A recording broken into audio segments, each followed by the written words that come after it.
Is it going to solve the problem? None of those is definitively going to solve the problem. I think what's interestingly, this all comes down to, and remember we spoke about this once, that when I wrote Scary Smart, it was about how do we save the world, okay? And yes, I still ask individuals to behave positively as good parents for AI so that AI itself learns the right value set. I still stand by that. But I hosted on my podcast it was a week ago, we haven't even published it yet, an incredible gentleman, a Canadian author and philosopher, Stephen Jerkinson. He worked 30 years with dying people. And he wrote a book called Die Wise. And I was like, I love his work. And I asked him about Die Wise, and he said, it's not just someone dying. If you look at what's happening with climate change, for example, our world is dying. And I said, okay, so what is to die wise? And he said, what I first was shocked to hear, he said, hope is the wrong premise. If the world is dying, don't tell people it's not. Because in a very interesting way, you're depriving them from the right to live right now. And that was very eye-opening for me. In Buddhism, they teach you that you can be motivated by fear, but that hope is not the opposite of fear.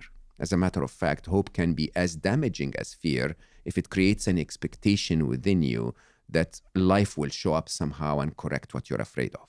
Okay? If there is a high probability of a threat, you might as well accept that threat. Okay? And say it is upon me, it is our reality. And as I said, as an individual, if you're in an industry that could be threatened by AI, learn, upskill yourself. If you're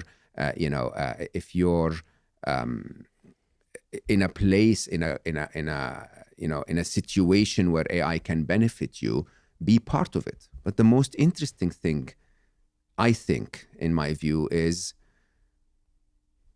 I don't know how to say this any other way. There is no more certainty that AI will threaten me than there is certainty that I will be hit by a car as I walk out of this place. Do you understand this? We think about the bigger threats as if they're upon us. But there is a threat all around you. I mean, in reality, the idea of life being interesting in terms of challenges and uncertainties and threats and so on is just a call to live. If you know, honestly, with all that's happening around us, I don't know how to say it any other way. I'd say if you don't have kids, maybe wait a couple of years just so that we have a bit of certainty. But if you do have kids, go kiss them. Go live. I think living is a very interesting thing to do right now. Maybe, Stephen was basically saying, the other Stephen on my podcast, he was saying, maybe we should fail a little more often. Maybe we should allow things to go wrong. Maybe we should just simply live, enjoy life as it is. Because today, none of what you and I spoke about here has happened yet, okay? What happens here is that you and I are here together and having a good cup of coffee, and I might as well enjoy that good cup of coffee. I know that sounds really weird. I'm not saying don't engage, but I'm also saying don't miss out on the opportunity just by being caught up in the future. Kind of stands in opposition to the idea of like urgency and emergency, though, doesn't it? Does it have to be one or the other? If I'm here with you trying to tell the whole world, wake up, does that mean I have to be grumpy and afraid all the time? Not really.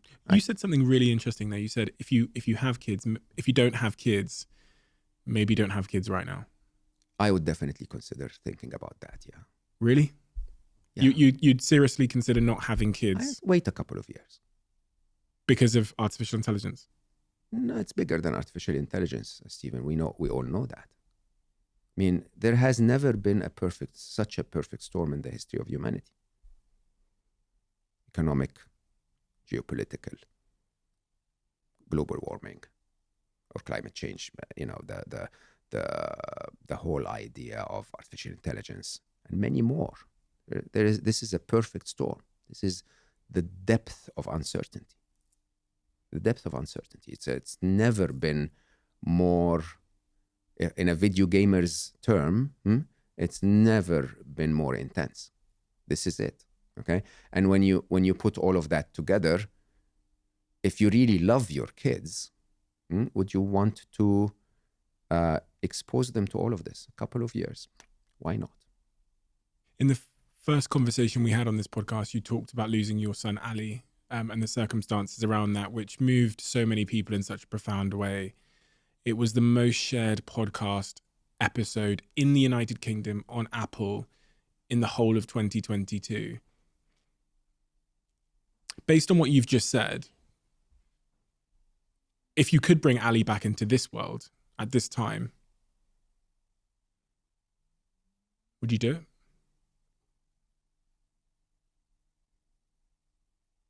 No.